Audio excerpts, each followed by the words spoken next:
What is up, people? Oh, today's gonna be a good day. So, a lot going on today for me. So I decided I'm gonna squeeze this last year in. I need to do something first. I need to make sure you guys are gonna be able to hear everything, because again, my computer has upgraded, or done its little upgrades and all that crap. And what that means is basically no one's gonna be able to hear me. So I'm trying to just make sure everyone is gonna be able to hear all the audio, and I don't have to worry about none of that shit. So I'm gonna go ahead and get that link. The link is officially in the bunker, and you guys should actually see it now. There you go. Let me know if you guys don't see that link in the bunker too, because I had to switch some roles around to make that work. So there we go. Get this cleaned up. I wanted to kind of go over a couple things. Not really in particular. Not big. That's not a huge deal. So, sorry if I came at it that way. But last night opened my eyes to a lot of things. In the sense of not just last night, the night before with Free Minded. The idea that we're playing this philosophy game. It's interesting. It's definitely helped get us to where we are now. So I mean, either way. All right, cool. Thanks, Fresh. But regardless, at what point do you decide that something isn't correct based on what? So the title says it all. If it's flat Earth at this point, then we should have easily be able to make ongoing predictions around the world that we see. Now, I've heard a few things like, well, they predict lunar eclipses, or NASA. Well, again, I'm going to stop it when it happens. I don't like it when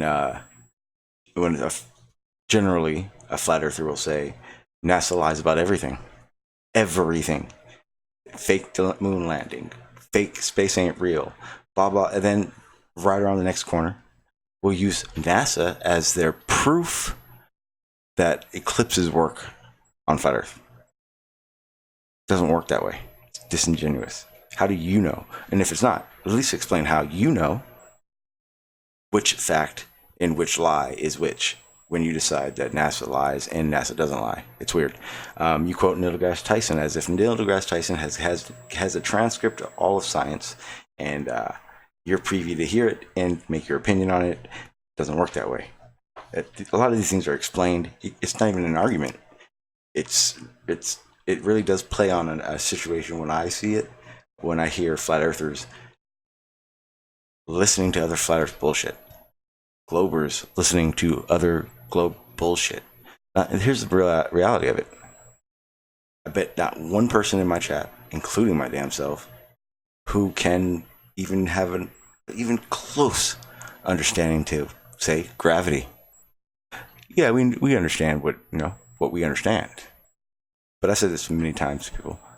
Even if we know only 1%, 1% of what all of gravity is, gravity is still gravity under that 1%, period. Now, yeah, quantum may change everything. I don't think it's going to change very much. All it's going to do is explain in even more detail how that force causes acceleration, or that acceleration causes the curvature in space-time. Who knows? Quantum could be the whatever that space-time is warped in. I don't know. But the reality of it is it's still gravity. It's still 0.5% of what we know, still 1% of what we know. We may get to 99%, and that last percent be something that blows everyone's fucking mind. All of science. Science shuts down, it's so creepy. But that's the reality of it. How flat Earth, being obviously so much younger than our present day model, makes me wonder, how do you know, how is it possible that you know all of science is full of shit? How did you verify that? And it's okay to ask questions. But again, I kind of brought up the point that this is, and my buddy Barney gave me, some insight to it, and the realization is that we're not doing science, we're having a philosophical conversation about science. And that's interesting to me, because that actually gives flat Earth leg room. Flat Earth isn't doing anything wrong. And it may sound odd that I say that, but it's true. There's nothing wrong with think tanking science. Science does that. There's nothing wrong with thinking outside that box. Science does that too. There's nothing wrong with being wrong.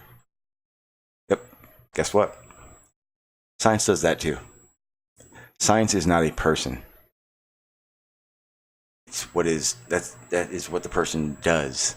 The person seeking knowledge uses science to seek more knowledge. And when it comes down to, did I do it right? Did he do it right? Did they do it right? Then we bring along the scientific method. Scientific method is a tool bag. You need screwdrivers, hammers, nails, ladder, everything. Yep, well, there it is. That's how things work in reality. To think that science has any part of a lie is disingenuous, period. Why? It's a tool. Scientific method's a tool. Science is what you're doing when you're using those tools and or wanting to gain more knowledge in a specific field. Nothing's wrong with denying anything. Globe Deniers is more of a realistic term. Thinkers should be better, but you got to start doing that. Issue is there's a lot of loud people like myself, but on the flat Earth side that will overwhelm a voice chat, and that's just how they get their point across. That's how they know it's flat. Came across a lot of those at 24/7. I'm sure everyone knows about that. But realistically, here's the crux of what I'm ranting about now. Flat Earth is a great gateway to discussion on science and how science works. If it wasn't for Flat Earth, I wouldn't know shit right now. I wouldn't know anything, period. It was a good kickstart. Yeah, it was pretty embarrassing when I realized to myself I was being duped. But at least at the same time, when I was a flat earther, I was running down every avenue of ideas and think tanks and running it by people far smarter than me to figure these things out, and they helped me. They didn't give me answers, they helped me. To the point now where I'm self-teaching myself particle physics. I'm nowhere near a university level, but hey, guess what? I'm trying. I enjoy it. I enjoy learning the little bits that I do understand, but I'm not going to come into an argument that particle physics proves globe. This doesn't work that way. Again, I'm not telling you how you work. not telling you how you research. I'm not telling you how you explain. I'm just saying it's not right. And that's just the reality of it. And a lot of us have run down that issue. I don't explain things very well. I know that. That's why I rant so damn well. But luckily, we have people that are always here. If they're not here, they're in Jose's. If they're not in Jose's or somewhere over at Channel Q's, if they're not there, they're in the there are multiple ways of figuring out quote unquote truth. And a nice little square 2-3 block radius for your whole life, of course you're gonna feel like you're getting left out of the world, because that's how big the world is. So I think I'm done ranting. So if you guys want to jump in the chat, please do. Let's see here. So I'm gonna open it up anyway. Here we go.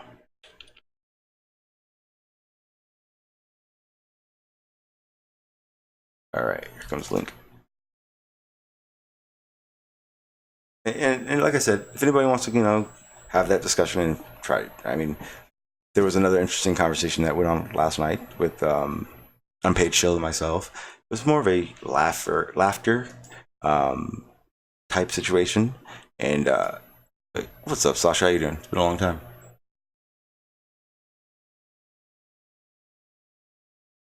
You are muted, possibly? I wonder if it's my side. Hang on. I bet it is. I bet I'll hear him now. Talk real quick. There we go. Yep, got it. Perfect. Yeah, stupid voice. It's not even voice banana. Voice potato now.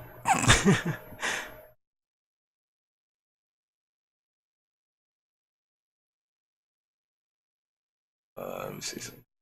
What happened, Crash? Something happened there?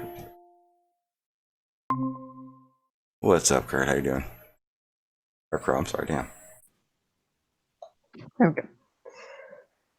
All right, my bad, guys. I was trying to read in the chat what was going on. Crash says he's not coming on. He's not joining. Explanation is in my Discord. I'll check that out in a second. Hope I didn't do nothing to piss you off. Well, actually, I hope I did, but not that bad. Check the bunker. You put an explanation in there. Oh, okay. I'll make sure. I'll read it after. I don't know. If you ain't willing to share it there, then I'm gonna wait until I can go look at it. But almost digressed. Okay, so me and Unpaid Shill, someone else was in there. I smoked too much weed. But it went down to truth, beliefs, and something else. God, Unpaid Shill, if you're out there, man, come on here so you can refresh my memory. Oh, basically, it was, I can't remember now. So basically, what we were talking about is we started off talking about truth. In my opinion, truth is our own truth. Truth can be anything. Truth does not mean facts. Would you agree? Anybody? I'm not sure I understand. Okay, so yeah, true. So, truth for instance, Sasha has his truth. I have mine, but our truth may not be the same. So, objectively, truth is not the same thing. Truth is how something behaves to the best of your knowledge. Belief. Yeah. Now I get it. Yeah. My apologies. What would you guys say on that? Because for me, it was pretty clear. Truth, and for me at least, it'd be my beliefs point me in the direction of, I fact check my beliefs, they become truth. My truths then are fact checked. So are we facts, saying evidence? Go ahead.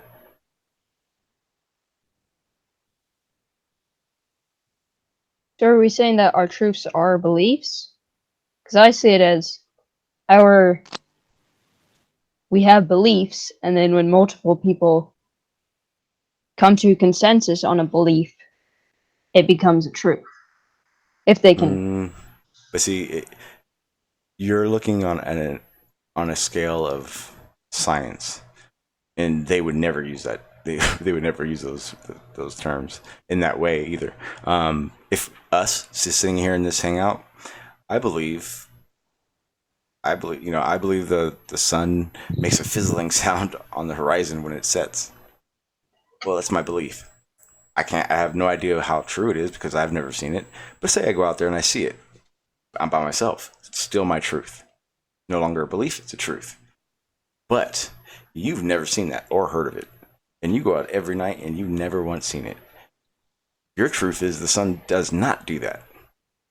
Therefore, because you weren't there when I saw it and I wasn't there every time you didn't see it, our truths they're both valid. They're both still truths. But you would have to then compare your I'll truths. just assume you were high. Well, yeah, well, that's just an example, man. But if you use those truths together in your observations, and then you can gain those facts. But that would be a general layman. Yeah. Yeah, it's the idea that that everyone, like, for instance, and this is okay. Now it's all coming back to me. The main reason we started talking about this last night is because of I randomly get these comments or messages with people who have issues with the term truth army. Now, it's my truth. And it just so happens that I have Discord servers and I have a YouTube channel, and they're mine. Therefore, I can say whatever the fuck I want. That's the reality of it, and I don't come at it as my truths mean all. That's the realization of what everyone needs to figure out. That their beliefs and their truths still run low on the totem pole of relevance. Everybody's.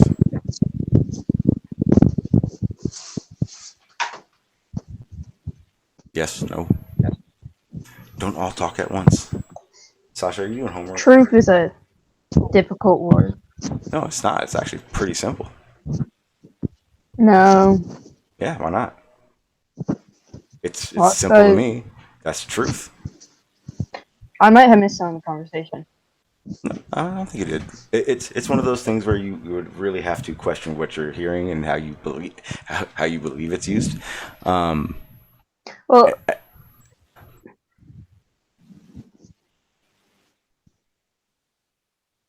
you have like a super lag, because damn. Is it me? Are you talking? Are you waiting until I'm done talking before you talk, Sasha? Check for lag. Yeah, I'm not. yeah. I'm not sure.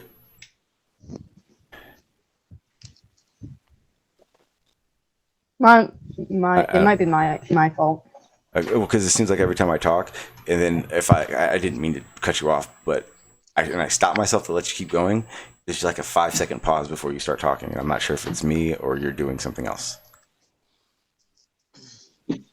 Like that one. That's because Sasha is a Russian bot going through too many proxies and his signal is delayed. Ooh, someone messed with the binary system. I only know that word because I didn't have a binary translator. And those are awesome. Yeah. Yeah, so I'm happy you're here, Barney. Something that we can I saw you were talking about epistemology. Yeah. I want to get into all that stuff because it doesn't end. Yes, for at least, 3,000 years since the word was coined, it has the discussion about it has been. How do we know? Mm-hmm. Well, what is truth to you, Barney? So there is a difference between truth and fact. Absolutely. Where a fact is a known truth. Fact checked. Right? Mm-hmm. Now, truth itself, it depends on whether we're talking about an actual truth, which is simply the state of affairs in reality. It doesn't matter who knows it, who knows what is the consensus belief. If the thing is true and you are the only one in the world believing it, it's still true. And if it's true and nobody knows about it, it's still true, right? It is simply the state of affairs. Where epistemological truth is when we are correct about that state in our beliefs. Would you And say? Okay, no, actually, you said it at the very end. Never mind, my bad. You involved beliefs, and I wanted to make sure that yes, in our beliefs, yeah. Yes. And from my understanding of things, what is a belief? Belief is an assignment of true value to a statement of truth value, right? If you take a proposition, if you take any claim, when you say that that claim is true, you are expressing a belief. When you say it is false, you are expressing a belief. Doesn't matter what the information is, doesn't matter how justified it is, doesn't matter how unjustified it is. If you are willing to assign a truth value to it, you have a belief about that thing.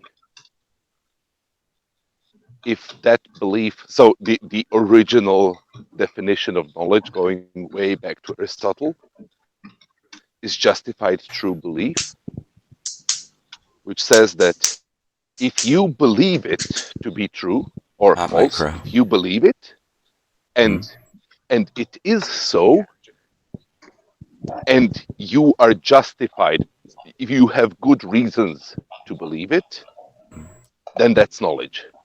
Justified true belief.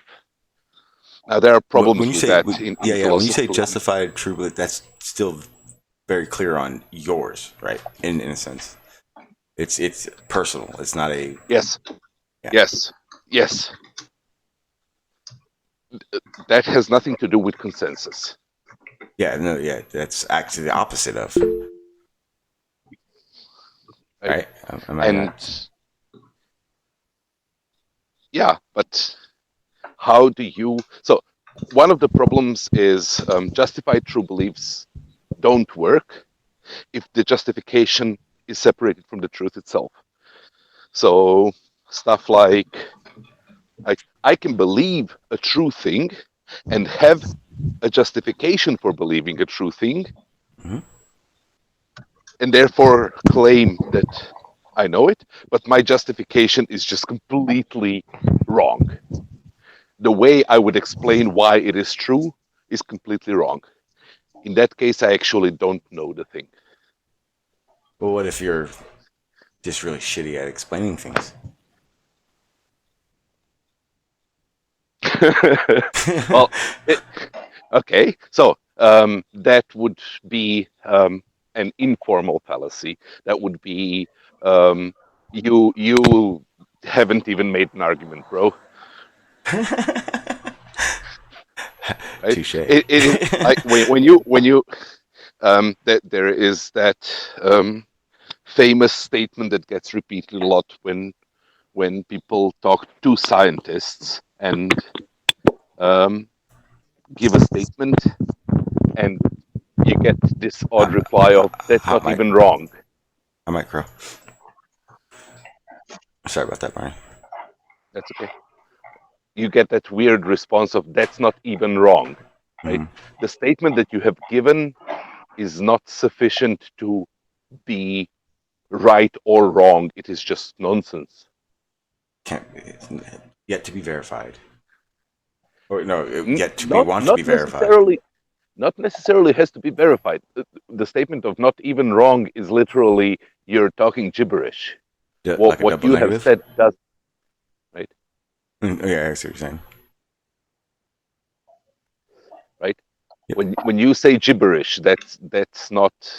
You have failed to make a proposition. You have failed to make a statement.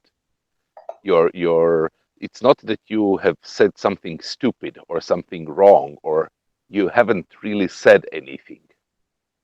Yeah, that was kind of like what I was saying a little while ago. It's like it doesn't end, and in the way I'm looking at it right now, it's one of those things that don't end. It's not like you come to an end of that conversation. What would be the end besides death?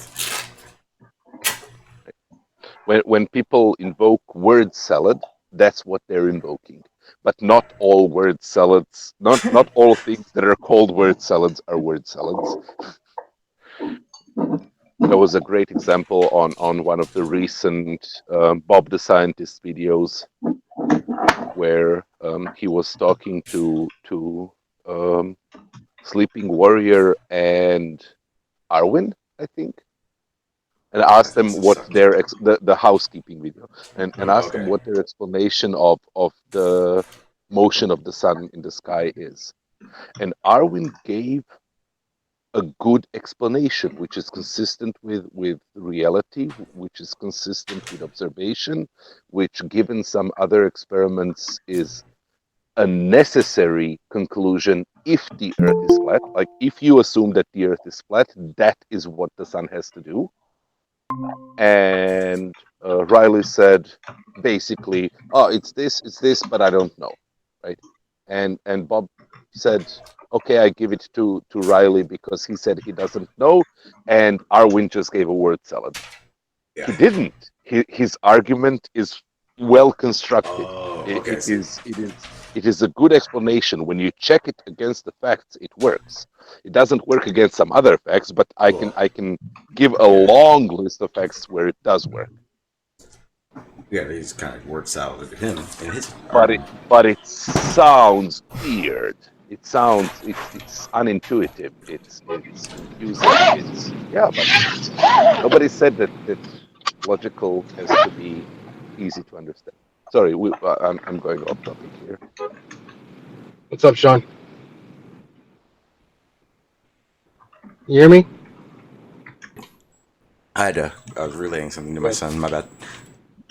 So, am I roboting? Truth has nothing to do with who knows it, who doesn't know it at all. Truth is just state of the affairs. Wouldn't truth be your path to empirical truth? You gotta use it at some point. I gotta use it at some point. Doesn't science? I mean, science has to know that this test was true. Or I don't see they wouldn't use true though. Guess to themselves they would. Yes, but you will have decreasing levels of epistemic certainty with each statement that you give. So the first initial statement is, I have set up this experiment in this way, and I got this reading. Right? Now, the error margins there are, did you account for everything? And the second error margins are, did you set up your experiment well to test what you were trying to test? But the truth of the matter is that you got that reading.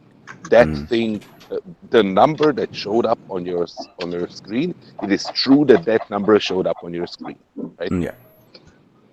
So that's the first level of scientific truth. Then, wait. Going on, Mike. How's the mic? You're good. Finish? So you ever finish though? So when you do that, you can automatically extract all of the deductively necessary arguments from that fact. If that fact is true, then all of these facts follow from it, right? Necessarily based on what we already know, based on how we understand the world, based on some theory or based on some understanding of the world, based on other experiments. You can say, if this is true and this is true, this must be true, right?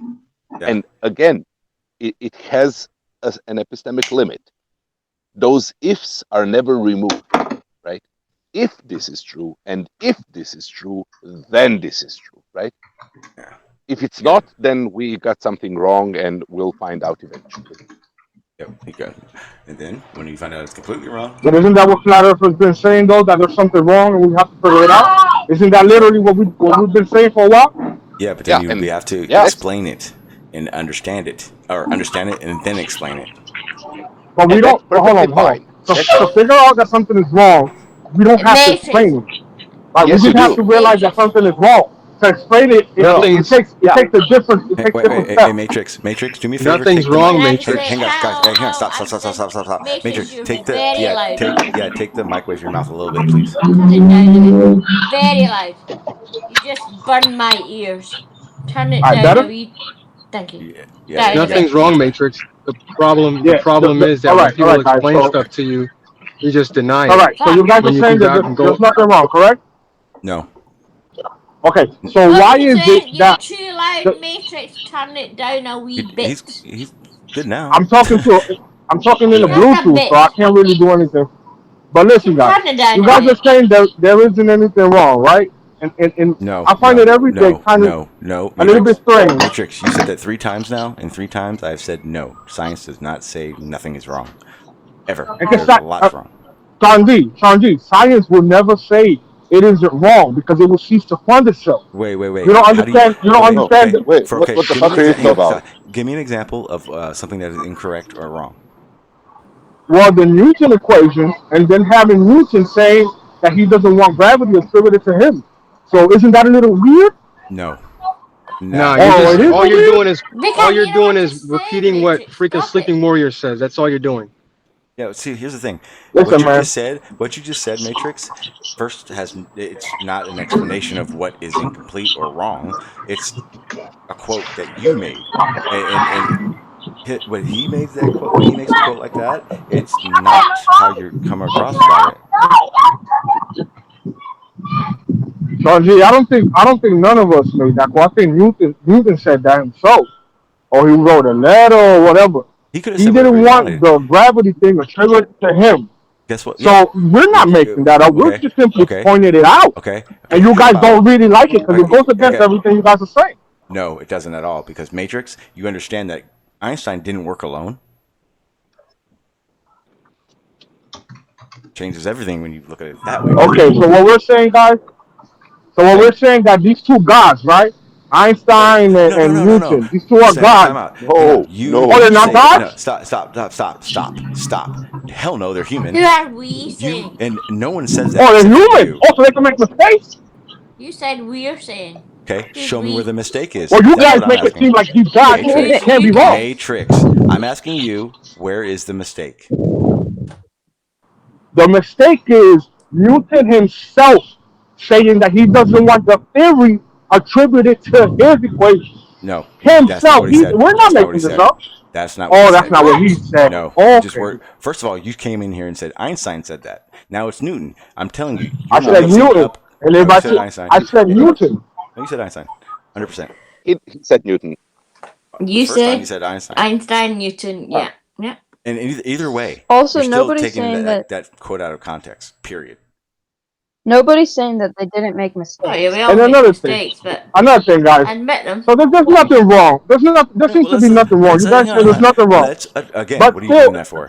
Matrix. Sean, but if you don't let me finish my point, I will always have to start over. Okay, well, guess what? I'm not going to let you keep continuing to say we say nothing's Okay, wrong. let's have Matrix. No, let's have Matrix finish his point. I just find a little bit weird, right? I've been in the movement for a while. Whatever this is, I don't know if it's that most of us or some of us are a little lonelier than others, but there seems to be like the same reoccurring. Let me finish. There seems to be the same reoccurring people coming back, right? These people supposedly know the truth, right? They know the truth, but they still come back every day on every panel. Doesn't matter what time, 13, 10, 20 hours. Okay. You understand? And I do. and they can't say no to me because I have all of these outs. I see all of these people. But somehow there was nothing wrong. Nothing going on. Everything okie dokie, right? Let him finish, then we can respond in People turn. that oppose Okay, Barney, would you agree that he's not making a point, though? And we agree that Einstein and Newton are not gods, right? They're people, right? They have two eyes, they have a mouth, tongue, and nose, just like everybody else, right? You're yelling. They have one brain, right? Matrix, Am I correct? stop yelling. I don't care about the conversation you're just until you stop. waffling. Pip, hang on, Pip. I'm not yelling, bro. I'm speaking to a Bluetooth, but I'm You on a speak. You are. But okay, whatever you're doing, just lower it a little bit, please. Because it becomes poppy in my ears. Seriously, I'm not even talking to you. I'm just saying, you got to talk lower. Just in general. Just Here is a clear statement. I do not know. I do not know whether the Earth is round or flat. Every piece of evidence that I have is consistent with each other, and it informs me that it is round, but I do not know it. I conclude it. I come here to see what you think, to wage my arguments against your arguments, and see which one holds up better, to find out which things are unclear, and then research how I can explain them better to make them clear, and to see which things I got wrong, because I get a lot of things wrong. That is not in line with your narrative. I think I'm not sure if he's coming back or not. I think he backed out because his mic. The reason people come to these panels is to increase the. I do it so I can increase the knowledge that I'm getting from it. Okay. My bad, guys. I had the to reason pick up a people phone come to call. these It's just panels let is Sasha because speak. Sasha's speaking. they want people want to further their knowledge, and they want to have conversations. What they don't want, and it's always the same people because they're interested. You're never going to get somebody that's not interested who keeps coming back. Well, that's what I'm saying. It's also always the same people because the rest of the world thinks that this is just crazy. Matrix. So the only people here, Sasha speak. the only people Matrix. on A minute. the only Let Sasha people speak. on this panel, the only people on this panel that come to the panels are people that are actually going to listen to you. Because if they weren't going to listen to you, they wouldn't come here in the first place because they think it's all a bunch of crazy talk. And it's not worth their time. Yeah. But it is worth their time because they come every day, though. That's what I don't understand. Does that make Why sense? is it that they say that it's crazy, but they come every day to discuss the same topic? Because they want to listen. They want to learn. They want to learn, and they want People just come that just further their want understanding. to talk a lot of crap. Yeah, They don't want to listen. Matrix, they say the same thing all the time. But Matrix. see, that's the thing. But Pip, that's the thing. Both sides do it, but it depends on who's narrative. If you're talking about here, Matrix, I can tell you right now, if something's talked about over and over again, it's because someone else has a misunderstanding to it, and it's then brought up again. I enjoy repeating stuff because the more I repeat it, the more I can either understand it and or better explain it, or vice versa for someone else. Okay, Sean, were you in Jose's first thing today? When Spurs come in? Fuck Spurs. For anything that has to do were with Spurs, you there today when Spurs come in? I was there for about 5 minutes. I can't listen to Spurs. And then it was blah blah. Never said a fucking word. Then Sean Hufford come in. It's so fucking fanboying on. Well, I can Sean tell you right now. Embarrassed. I can tell you right now. That was disgusting. And this is my opinion about it. Chemo will never have a voice here. Chemo is so full of shit. I will never, ever give him the opportunity to spill bullshit on my stream. Ever.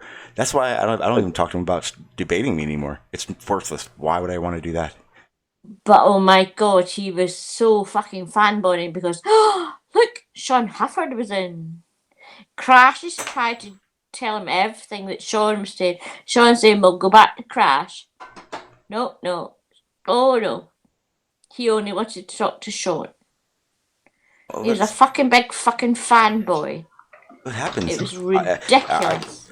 Sean was so embarrassed. See, here's the thing you gotta realize. That there are people in the community that get good points out and carry themselves a certain way. And the reality is Sean Hufford, he does carry himself very well. He doesn't. Yeah. He can be an asshole to people, but he is very good at cutting that being biased or non-biased when he needs to.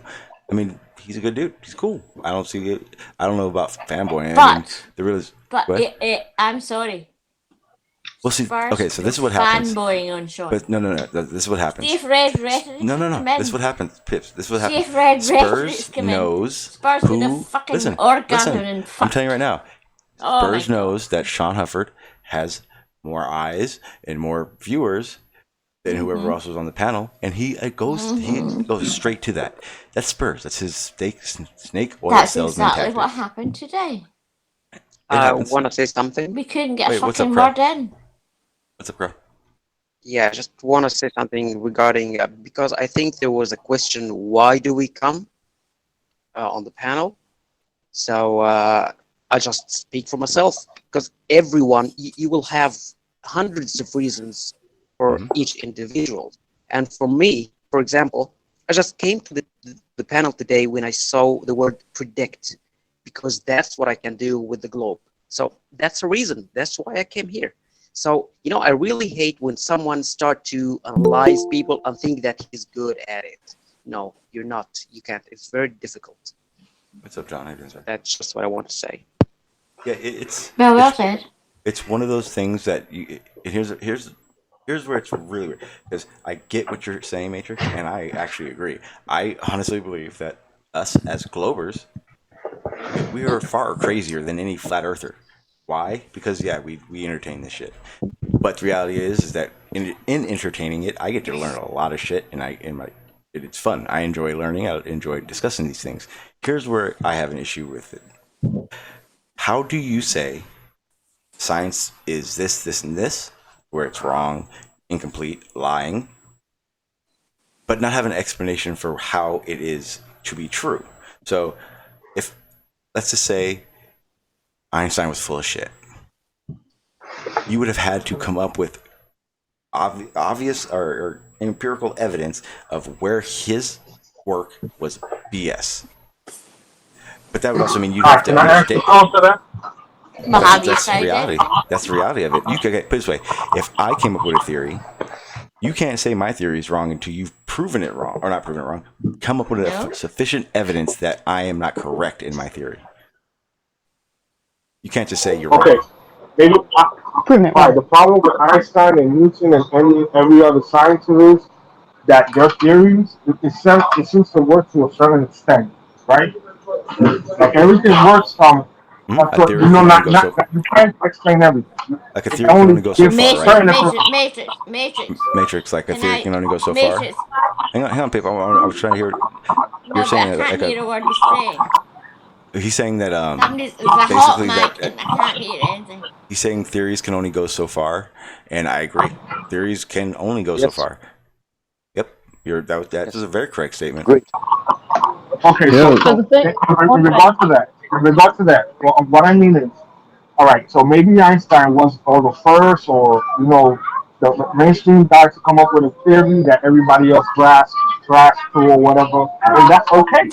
But it doesn't mean it's the end all be all, right? It doesn't mean that somebody else can come up with something else to explain the things better. Like, it doesn't mean that everything is explained by his little theory. That's only You're absolutely right about that. That's only one man. Matrix. He's only one man. 100% Matrix. about that. Einstein It's did a that hot with Newton. mic. No one can hear anybody. Just please, Know, but somebody mute everybody. It doesn't help. No, it's Matrix when he's talking, hear anything. And it's not going to help cutting him off. It's him talking. It's when he's talking. It's his background. We can't do anything about it. You're right. You're right in saying what you said, Matrix. Theories can only go so far, and someone can always figure out more. But the reality of it is it still is. Gravity didn't become something else. Hey, Sean G, I've just joined. Hello. All right. I got a new phone. Check 1 2. How does it sound? Check 67738. Sound good? Yep, you're good. Yes, sounds good. Hello, Jose. Hello, Jose. John. Hey, Jose. Sorry, I couldn't. Sorry. Today. You should have been here earlier today. Thank you, John. I couldn't. Sorry, I couldn't join. Jose, I was busy with other stuff. It was right up my street, and yeah, I really wanted to get involved, but I didn't have the time. But I did do that super chat, which I think threw a cat among the pigeons. Yeah, I appreciate that. I know, and it was interesting show. It was just too many people and a lot of egos. And I heard people, a lot of people didn't have the opportunity to chime in, but it is what it is. Tomorrow is another day, and there's always a chance for us to speak. So sometimes people that don't usually join a panel, we gotta let them, give it a go. Sometimes I actually have an idea. No, it was Jose, for this. So with the OBS, we can do the timers and the countdowns, where you just give that opportunity for the in the middle, beginning, end of the fucking string. You know, somewhere in there where you just give people 5 minutes to go. I think you did it before, actually, if I can remember correctly. I don't know. Though. That wasn't a bad idea. Like, hey, you know what? Let this person and this person engage. You got 10 minutes. Just go to the bottom of it, and everybody stay on mute. Just respect their space. Yeah, I think it can be tweaked and play around, on the format. Yeah. Yeah. I think it would be good. It would be good even if you could just give not long periods of time, not like 5 minutes or 10 minutes, but just maybe even 1 minute, just to so everyone is forcibly muted. Yeah, I'm just one person. I'm actually going to set it up now, so we can kind of have that going once we get into it.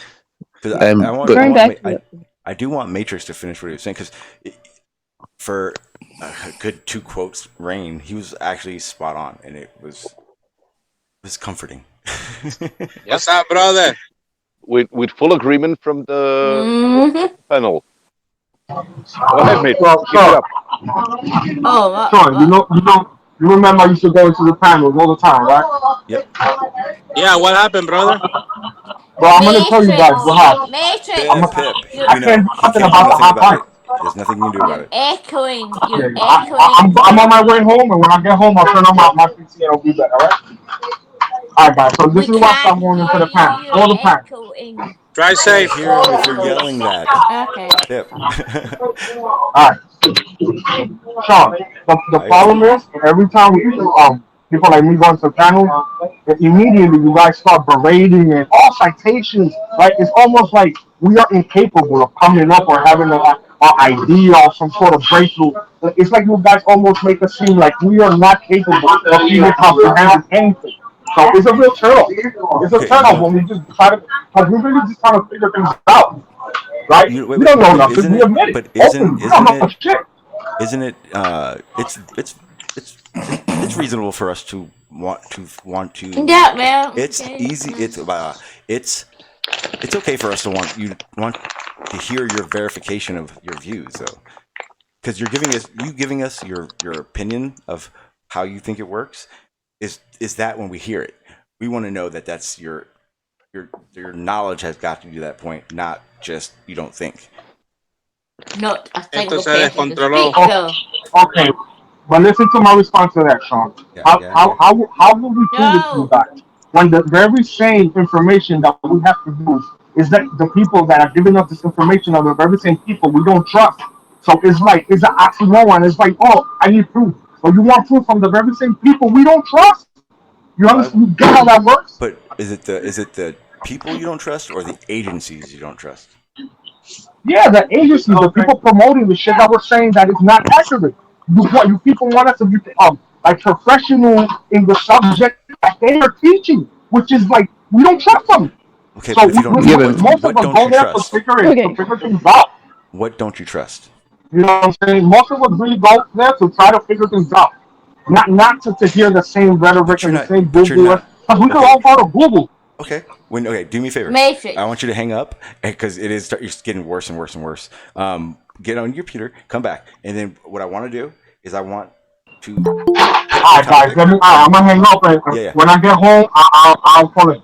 Yeah, cool. Yeah, it's getting worse. You sure? Because I can't understand. All right, no problem. I apologize for that. I'm in the bus. Can't do nothing about it. Yeah, I get it. No worries. All right, now. Can I just respond before I forget what I was going to say? So, can I just go back to something you were talking about a few minutes ago? Hello. You were talking about scientific theories, and one of the biggest problems, really, one of the biggest problems in science, in terms of communicating science to the general public, is this confusion over what a scientific theory is. And the problem comes with because in colloquial language, I could say, I've got a theory that Joe Bloggs is in love with Katie Smith because he talks about her all the time and he goes red with embarrassment whenever she walks into the room. So yeah, I think he's clever. And that is not a scientific theory. There's a hypothesis.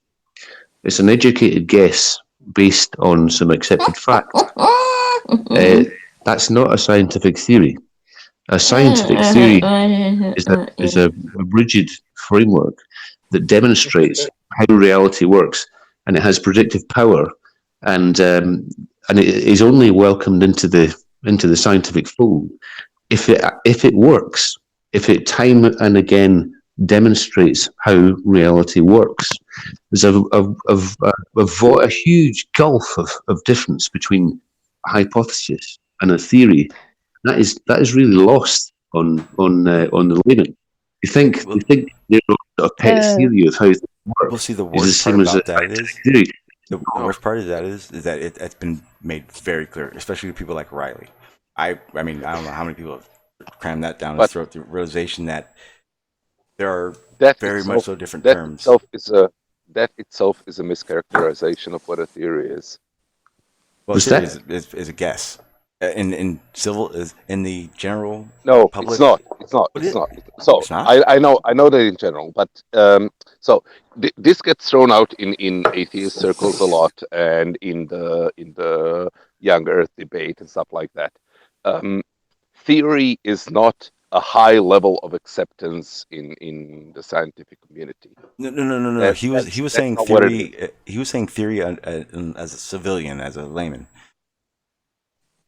Oh, he was saying that. I'm not referring to that part.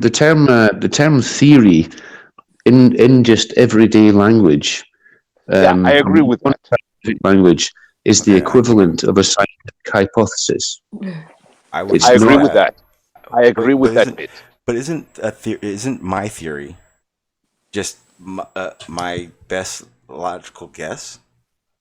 It's an educated guess. No. A theory is a set of mutually consistent theorems. But you're talking scientific. A theory. Yes. Yeah. No. I'm talking general public. General theory. My theory. We're talking I know. theory. That whoever presented it, I don't have my screen on, so I didn't see who said it. Whoever presented it said what the colloquial understanding is. Mm-hmm. And I agree with his representation of the colloquial. But then he said what a scientific theory is. And I don't agree with that. Right? Where it supposes some high level of acceptance by the scientific community. Right? That's not you can make a scientific No, I didn't theory. say that. You can make a scientific theory by yourself that nobody else believes. Yeah, it says. I have one of those. And it will still be a scientific theory, right? The germ theory of disease transmission is still a scientific theory, even though it has been disproven and is no longer accepted, and right, but it is still a theory.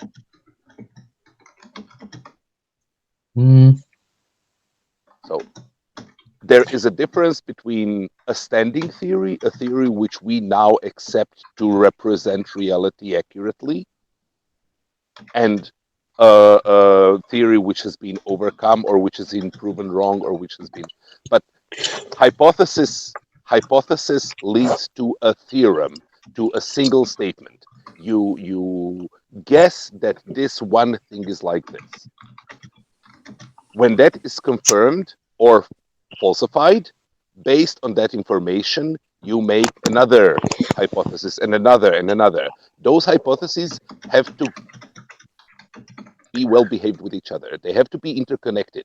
Like, you cannot have two things on opposite ends which contradict each other ever. As long as everything is coherent, the set of all theorems which work together is a theory. Can I? Yeah, I would agree. I would agree with one thing, Barney. The whole of look at the list of people that are in this chat. We are all globers. There's not one single flat earther in here. So we do not need to. That doesn't matter because As there's nothing to flat do earthers with it. listening. Well, it's not. We're not talking going to have science. to We're not fight. And talking it's back and forth all about knowledge. anything. We're not going to fall out with each other. We know what we're doing. Yes, Yes, we are. I just fell. I just fell We out are with what? somebody. Excuse me? We're going to fall out with each I other? agree with you, Barney. Actually, Ah, sorry. Ah, Okay, so I fell out with him, but he fell in line with me. yeah, so who's fell out with who? And oh my goodness, come on then. Really? but There's not a flat the earther in this conversation. the We know what the we're doing. the gist of what I was getting at is it really is a massive source of confusion, and Yes. it's a real Did you see my side it's chat? We needed John Watson this afternoon. a- Oh my god, did we need you this afternoon? Pip, stop. You're just cutting everyone off. Please stop. Sorry. Sorry, John. I think I may actually get it on mute. It's really only a problem when people attempt to make it a problem, though. General misunderstanding can be cleared up easily. It's when people go out of their way to use it incorrectly that it's an actual problem. Yeah, well, people like Anthony Riley will exploit this this confusion further to support their own narrative. Yes. And I was going to go on to say that there is this extra confusion that that something remaining as a theory is some kind of admission of doubt, and it's not. The misconception is that if a theory is correct, then it will go on to be a law, which is nonsense. That's nonsense. Yeah. Yeah, and Laws usually predate the theories. yeah, I mean, a law is a very, very simple thing compared to a scientific theory. You know, it's just a statement of something that appears to hold true in all circumstances. You know, but yeah, it's almost like it doesn't even have to be in all circumstances. You have many laws which say predominantly or tends to. Yeah, but it's the mismatch of the word theory in everyday conversation and the word theory in science. It's almost like an admission of doubt. It's only a theory, and they're actually saying it's only a hypothesis. They're trying to state it's only a hypothesis. I agree with you. Yeah, and I've it really it's one of the things that really gets me. I used to work at one of the UK's Royal Observatories, and we did lectures for the public and stuff, and we would field questions. And a seasoned astronomer was once kind of grilled by a real doubtful, dubious kind of guy in the audience who said, "It is just a theory, isn't it?" And he said, "Yeah, it is just a theory." And I was always jumping out of my seat. And, I was one of the staff.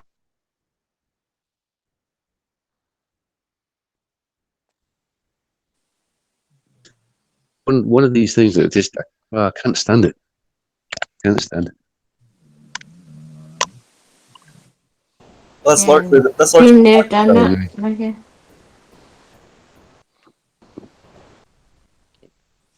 And they're kind of trying to equate theory with hypothesis and hypothesis with speculation, and therefore just discount everything. And that's not how it works. Hypothesis is a higher order of speculation. It is a speculation which has confirmable ways to check it. To falsify it, you need the falsifiability criterion, and you need the unambiguity criterion for your speculation to be a hypothesis.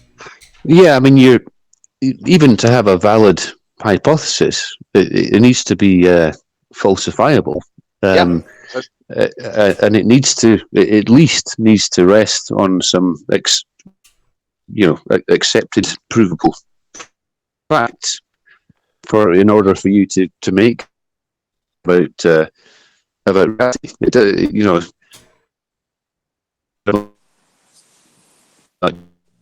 Qualifying. You're super roboting. You may have to back out and come back in. Is above colloquial pet theory. I know how to get the word you're looking for is speculation. I'm sorry, go ahead. I thought it was the end of the conversations, but it wasn't. I apologize. That's cool. Okay, because I can get some shit stirred up right now. Ready? Go for it. Hey, Barney. Yeah. Me and John here. Gravity's a force, yo. Your frame of reference and your metric system is, well, actually, your metric system is not aligned with reality. You're kind of misquoting me, Sean. No, sorry to say, gravity was a force last time you were here, and you were pissed about it. Oh no, Sean, that's not. Sean, that's not what I said. Is a force. Huh? That's not what I said. No, what did you say, Barney? I said gravity is a force. You motherfucker. I see what you're there. Barney likes to purposely go against everything I say. Yeah, but actually, Riley. No. I actually stand by both of those statements. It is a force. I think I do too. Not a force. It is a force. No, it's not. It is. No, it's not. Yes, it is. Absolutely. No, I'm going to whether it be the force that we're talking about or the force is when that lighter hits the table, still a force. Use the force, Sean. I do. So, wait. Gravity is. Wait. Listen to this. Listen to this, and I stand by everything that I say in it. Gravity is a force in exactly the same way that Earth is flat. Okay. Okay. You win. So only on a very local level. Just to clarify to clarify my position, the reason, I think the entire reason why I brought it up before, and I was that pissed about it, and I still am, is the bastardization of physics by Anthony Riley, and he tries to play off Einstein against Newton, and my opinion is that technically, our best understanding of gravitation is the theory of general relativity, and technically, gravity is not a force. Don't say that. But that's more than a mere technicality. That is the best explanation of observed reality that we have. Yeah. So if you're going to talk about actually, when we look at the universe and measure things, the concept of space is wrong. There is no such thing as space. Yeah. There is no such thing as time. And when you measure things in space and time, you will get the number which represents the force of gravity. But that's because you're using the wrong metric. We're just jumping in. Hang on, John, Barney, we're there's just something you jumping just in said. because There's something you said, Barney, that it pick really that fucking thing up. That it you said it's general relativity is the known reality. Right? That's an overstatement. Well, say it correctly. No. Say it like you said. It is the best explanation of our observed reality. Yeah. Okay, that's what it was better. How do we don't actually observe space-time though? I mean, yes, we do. That's the whole point. No. Okay. We do it like GPS or satellites, but that fourth dimension, we don't see that, right? Can I just finish? Yes, wouldn't that make it fictitious? No. Owen, can I just finish my very briefly? Just finish my point. Go, John. Technically, yes, our best understanding of gravitation is Einstein's theories of relativity. But my point was that for Anthony and Riley to say, "Oh, gravity is not a force, not a force, it's not a force," is irrelevant because terrestrially, if you we're just talking about the Earth, and we're talking about gravity just on the Earth, it is completely acceptable just to, for simplicity, just to continue to think of gravity as a force and continue to use Newtonian gravitation. Does it work? In the same sense that if you're measuring out the flatness of the floor in your apartment, you don't need to take into account the curvature of the Earth. You can treat the Earth as flat. If you're measuring out the distance between on a soccer field, you can treat the Earth as flat and perfectly rectangular on any scale, because you're working on a scale in which the curvature of the Earth is so insignificant that it doesn't matter. But I just wanted to answer Sean's questions from a little bit before. Do we observe the curvature of space-time? Yes. When you experience gravity, the thing that's pulling you down is the curvature of space-time, right? Wouldn't that be me falling into, though? What? We're not falling. No, we're not falling. That's the whole point. Oh, we're not yeah, falling straight line, into Earth. We're being pushed aside by the Earth. Our inertial motion and the inertial motion of the Earth intersect in such a way that the Earth is accelerating us upwards. That's why you do not feel a force acting upon you when you're falling in free fall or in the vomit comet or falling around the Earth. But when you stand on the Earth, you actually feel the force pushing up on your feet and pushing up on your bum. But isn't the same way Newton's gravity is a fictitious force because we can only see the effects of? Is space-time the same? Where you can see the effects of, you can't see it. Newton's gravity is not a fictitious force. It is a limited explanation of the effect. Oh, God. Right? It is constrained. It is constrained to gravitational fields of certain strength, but no stronger. It is constrained to relative speeds of certain difference between relative frames, but not more than. Where Einstein's relativity explains everything. That's the thing that you keep forgetting. It is not working only in the regimes of satellites and super precise atomic clocks.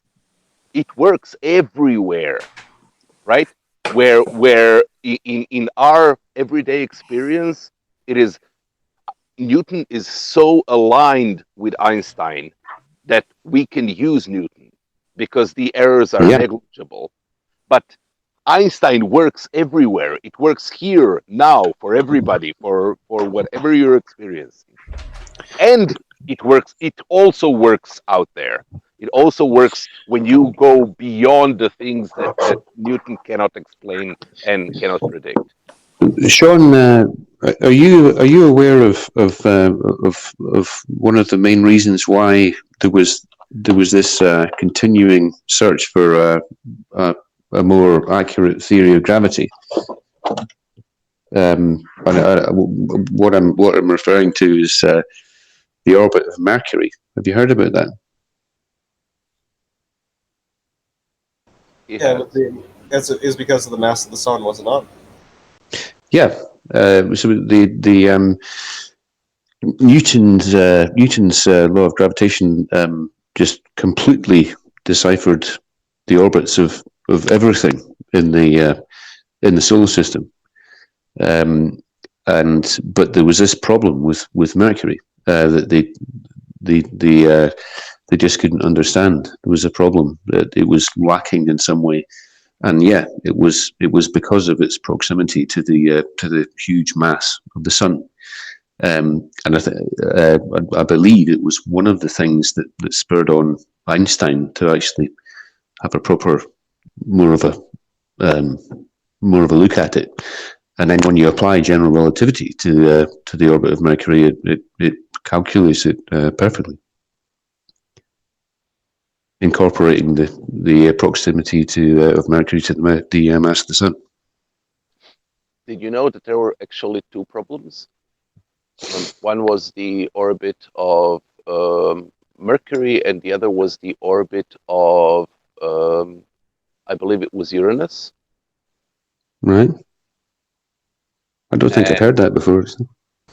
Was it a problem with the orbit of Uranus, or was it a problem if we hadn't discovered?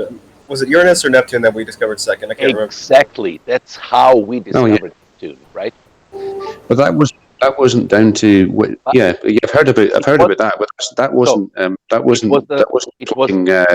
general relativity. That was just continuing with Newton. That was still under Newton, and those were the two things that were the problem with Newton. And the proposed resolution for both of them was that there is another body that we do not see, right? Yeah. For Uranus, Neptune was proposed, or the other way around. For Neptune, Uranus was proposed. I forget which one is which. And the calculations were so precise that they literally calculated where that planet is and how large it is before they found it, and then told the astronomers, look there, and you will find it. And for Mercury, they had a similar calculation, and a planet called Vulcan, which would have to be so near to the sun that we cannot see it from the glare of the sun, but you can actually put an orbit inside the orbit of Mercury to have that correction and calculate what its mass would be in law. The problem is that when they did that calculation and looked for Vulcan wasn't there. Yeah. But yeah, it was there were two big problems, but I would just push that the position position of Neptune was calculated with Newtonian gravitation, not general relativity. Oh, both. Yeah. So both of the calculations for Neptune and for Vulcan were done purely doing Newtonian. One was found, the other one wasn't. So the explanation for Mercury had to have been something else. Right? And Einstein provided that answer for both of them. Yeah. Yeah. For all of them. Yeah.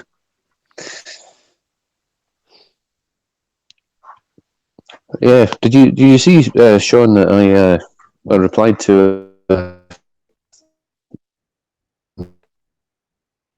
Oh, you're cutting out badly. Angular the sun.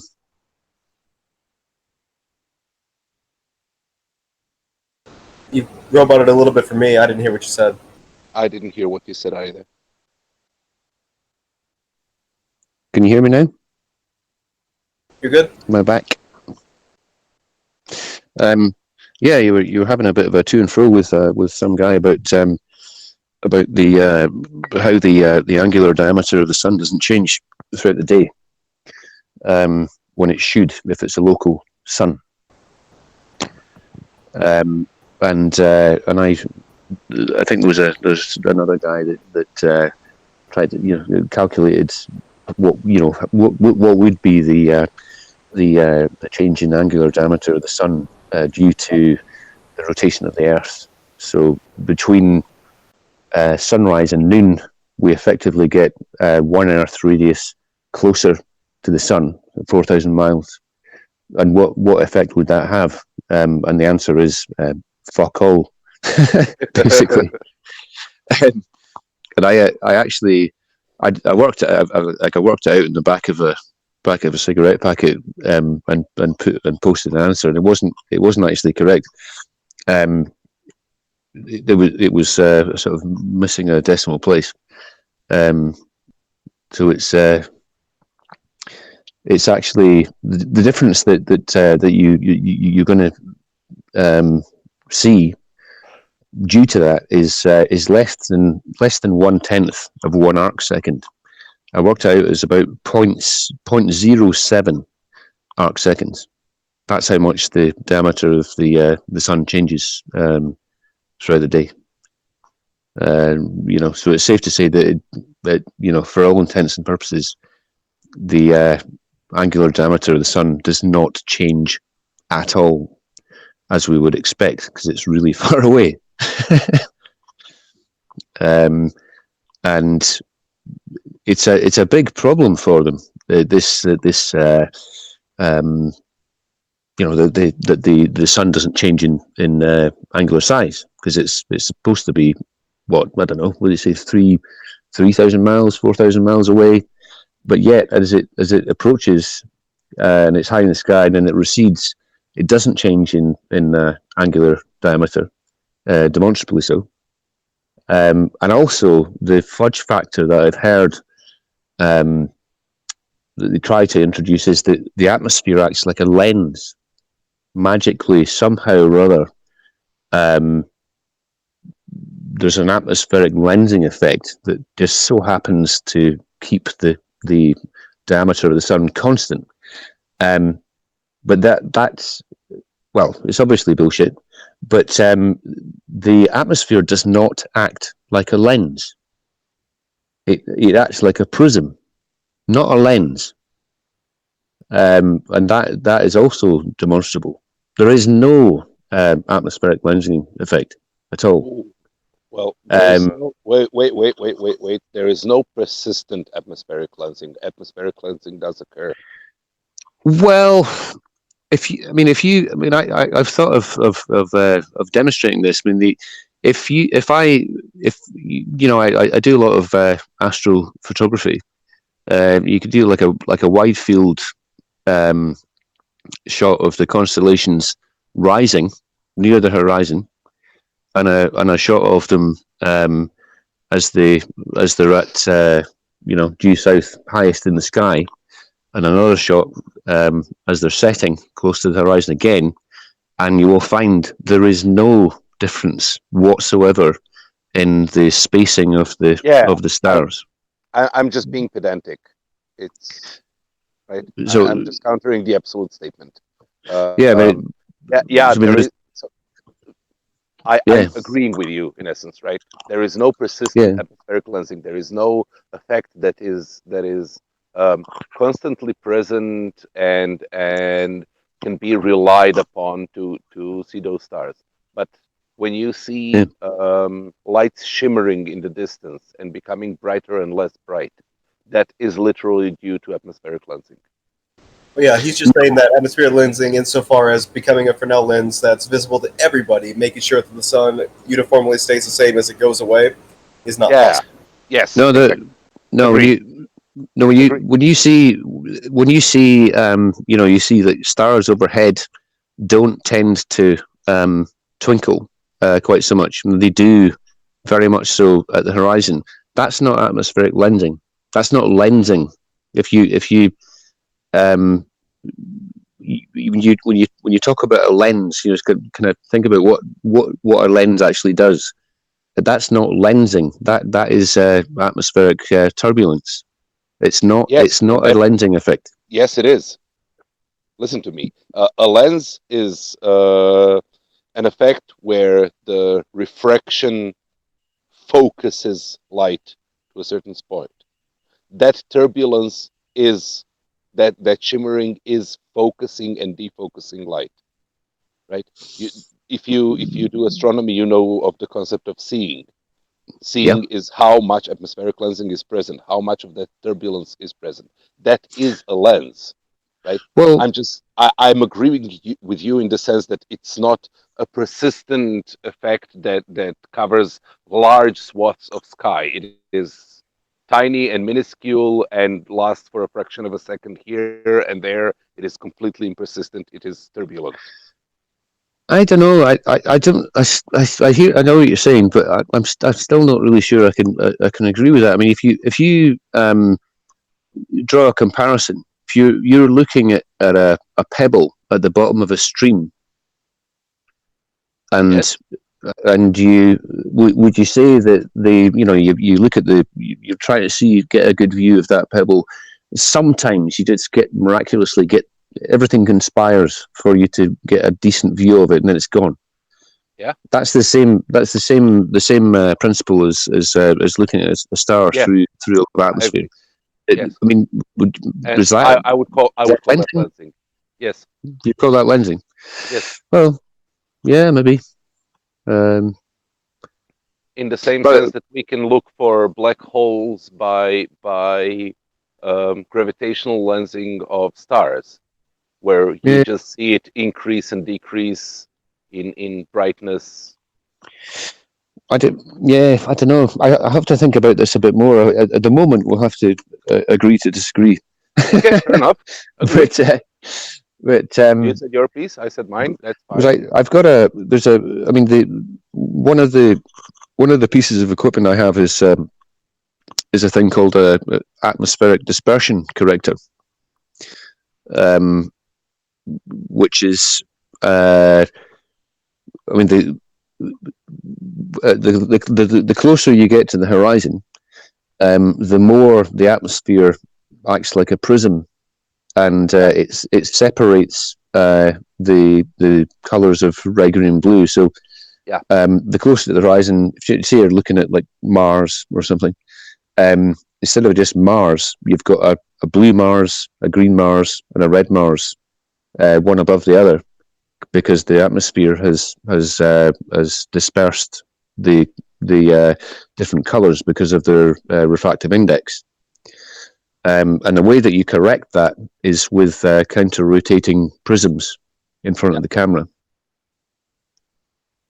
Agreed. And that, on the other hand, is a persistent effect, right?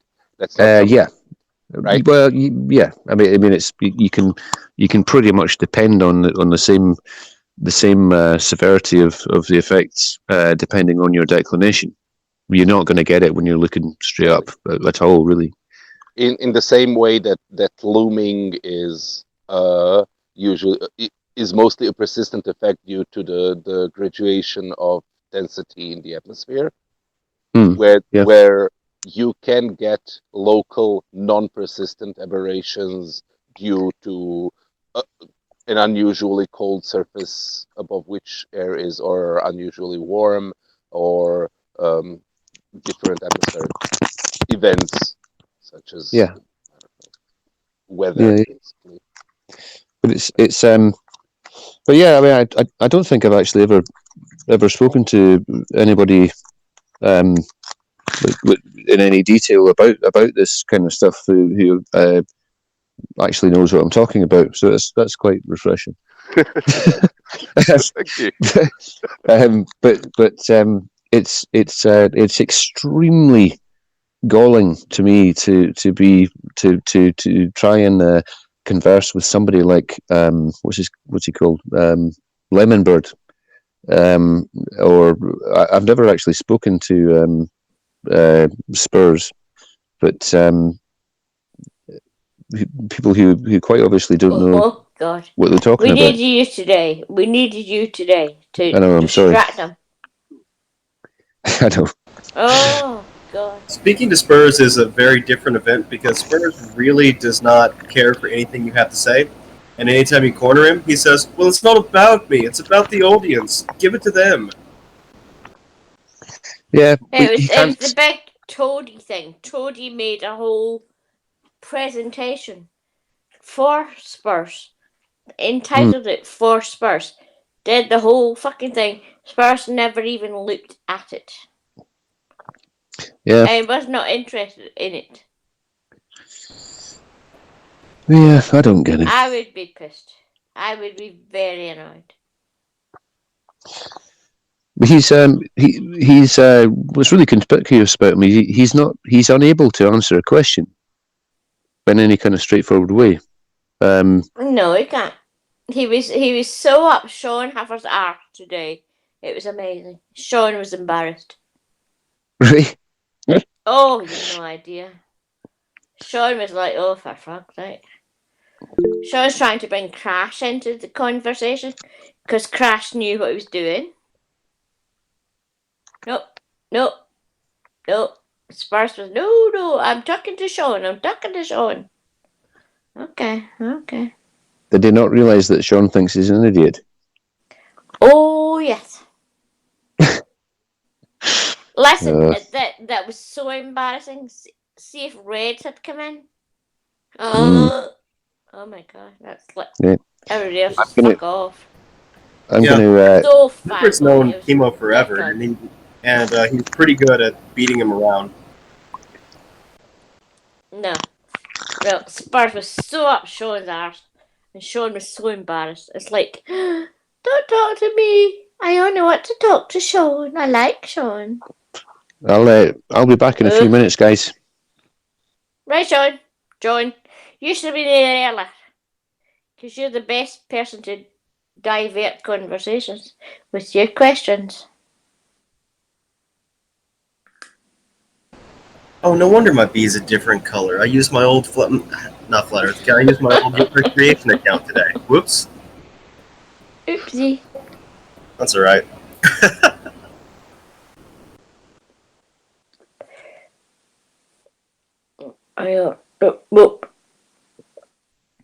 Yeah, but Crash was really pissed off because he knew who he was talking about. Well, I think he still is. If you look at the live chat. All Spurs wanted to do was talk to Sean. Sean Hufford. Wait, Sean told Crashes he didn't know anything? No. Okay, well, good, because Sean's not stupid enough to say that. No. Sean couldn't manufacture anything or machine anything. Spurs brought something about pressure, blah, blah, blah. And then they went, oh, fanboy, because Sean came in. But Crash knows what he's talking about. And so Sean kept saying to Spurs, well, Crash knows what he's talking about, so talk to Crash. Spurs not interested in talking to Crash. Spurs just wanted to talk to Sean. That's because Crash has made Spurs look fucking stupid so many times, especially the conversation about having to oh god, Crash, you're gonna have to help me with that. Re-inject the header. What'd you say it was? Re-inject the headers? I can't remember. I know, see your Crashes. Hello, speak up. Crash get quite mad. But Sean Hufford kept saying, oh, well, I'll let Crash talk to you. Nope, Spurs is not interested in talking to anyone but Sean Hufford. That's all, I was just wanting to talk to Sean. Fanboy. Crash says he has no mic. Crash is really annoyed. He knows more. And Sean's trying to say, well, talk to Crash, because Crash knows more about it. Nope. He just, oh, God. Oh, Crash, come on, don't give him the satisfaction of triggering you. Like, you know he's getting pissed off. You know that's all he's after, and like, he doesn't care about the argument about whatever you were talking about. He is trying to get you pissed, and if he succeeds in that, he has succeeded, right? No, he didn't succeed, because Crash kind of bowed out and like, okay, just let Sean do it.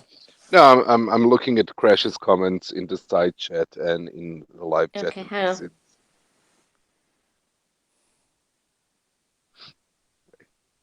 Crash got really annoyed because Crash knew what he was talking about. But Spurs was not interested at all.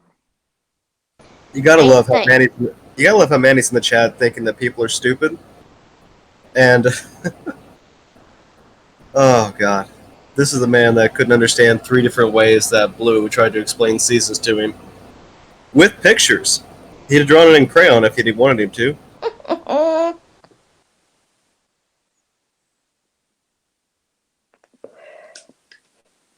That was embarrassing today. Sean was embarrassed because he knew bloody Spurs was sucking up his arse. He wasn't interested in anyone else but talking to Sean. fuck off. Really? Well, guys, it's almost game time, so I'm about to head over to the.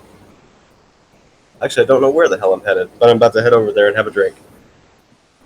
Catch you later. What's game time? Yeah, it's the Razorbacks Oh, versus you're Wildcats. American. Oh, no. Game time football or something? Oh, yeah, good old American hand egg. Oh, okay.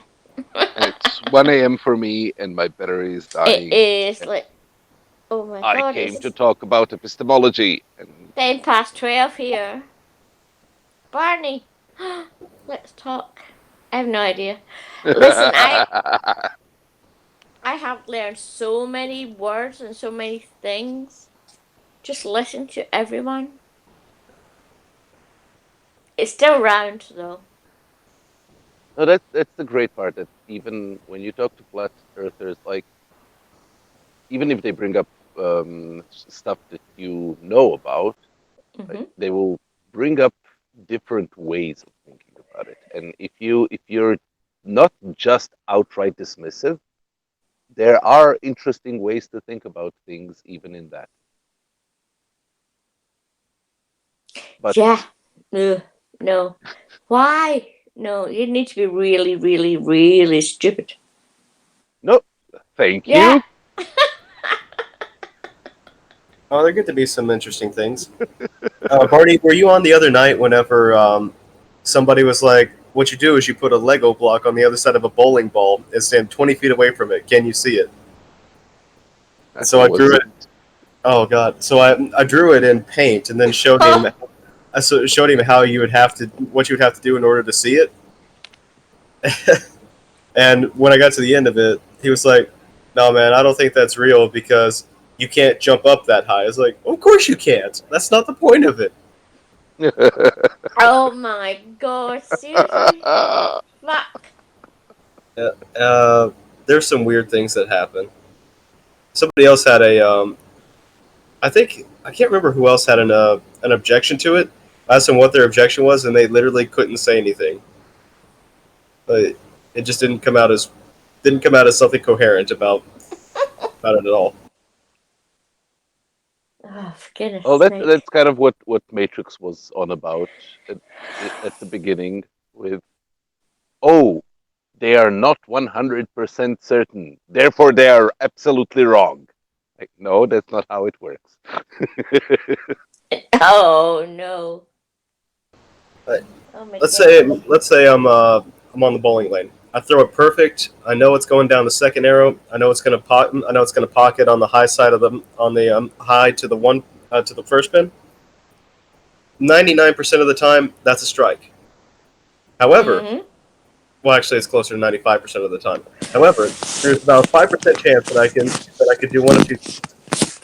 With that, I could have just a little bit of spin to where my eyes aren't able to detect it, to where I leave a solid 8 pin, a solid 9 pin, or a solid 10 pin, according to fractions of an inch and small deflection, or if the pins weren't set perfectly square.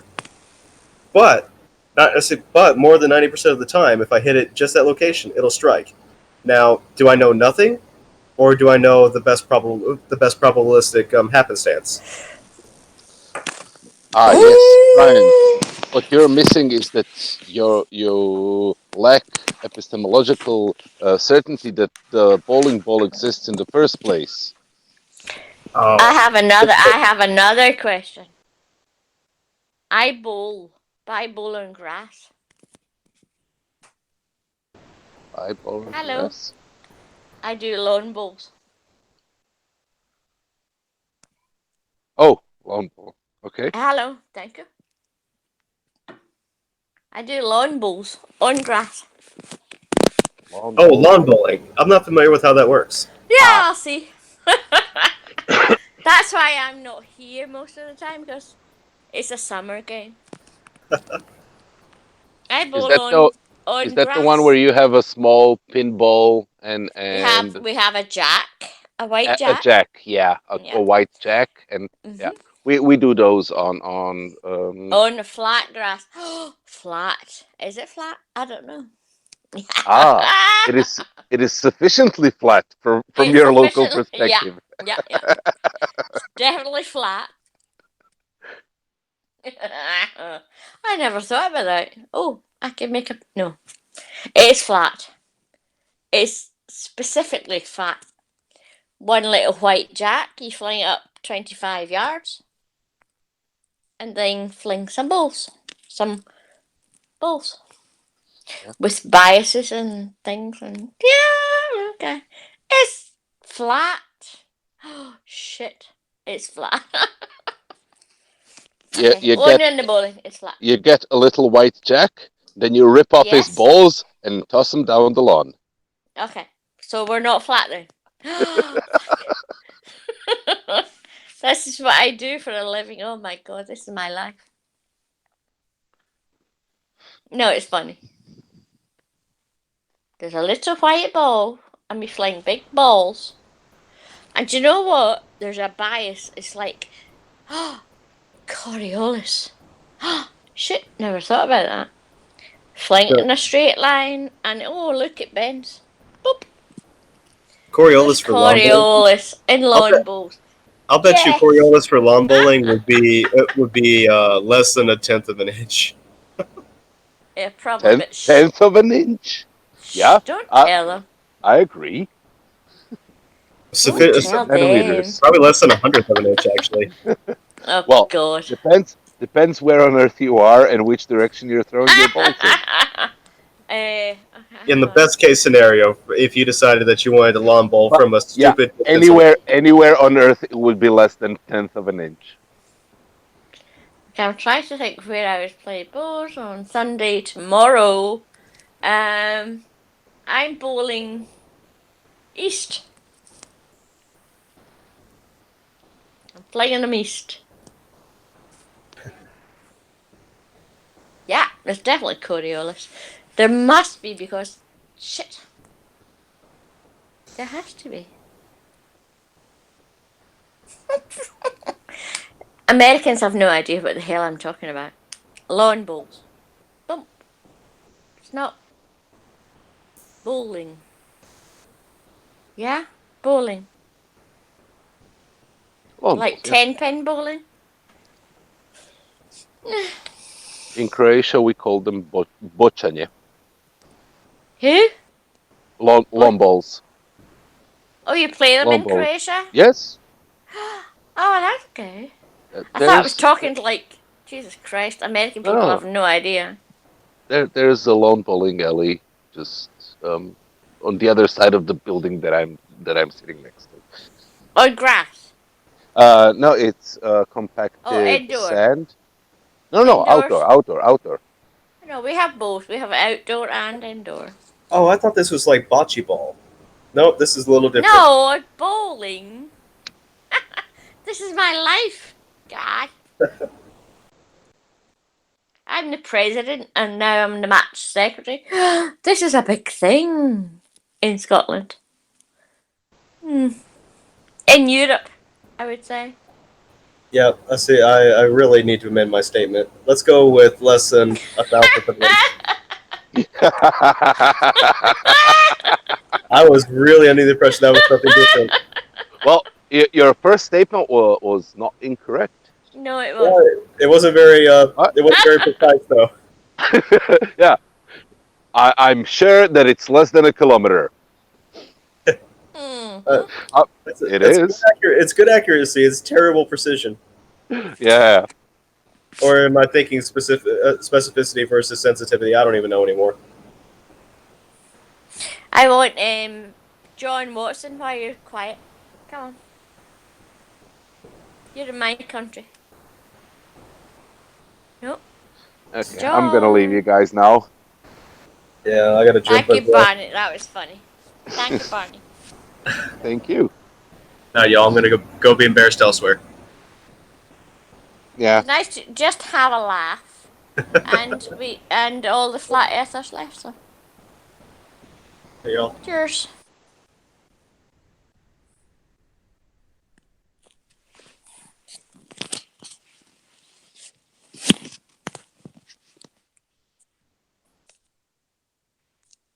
John. Precious.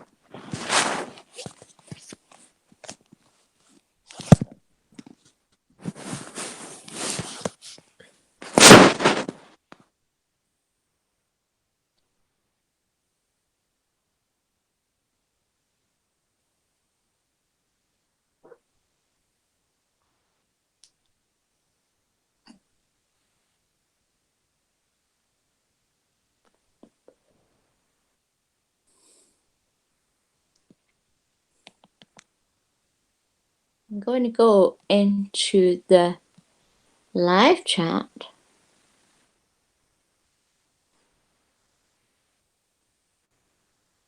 Oh my goodness.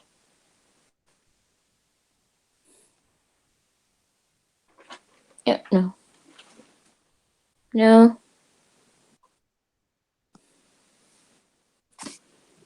No. Oh.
Hello?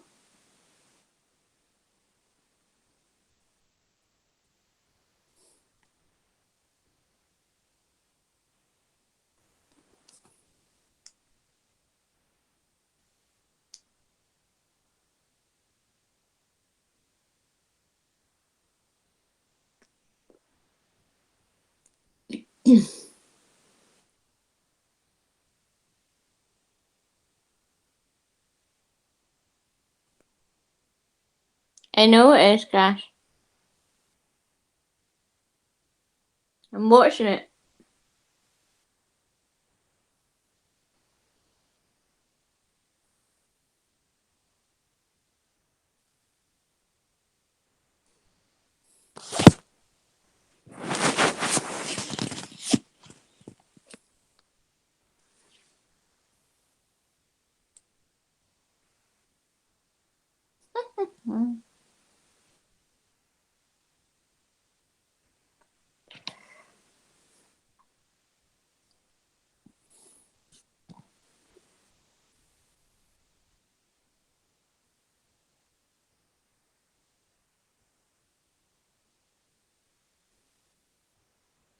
and never one fucking time claimed that you.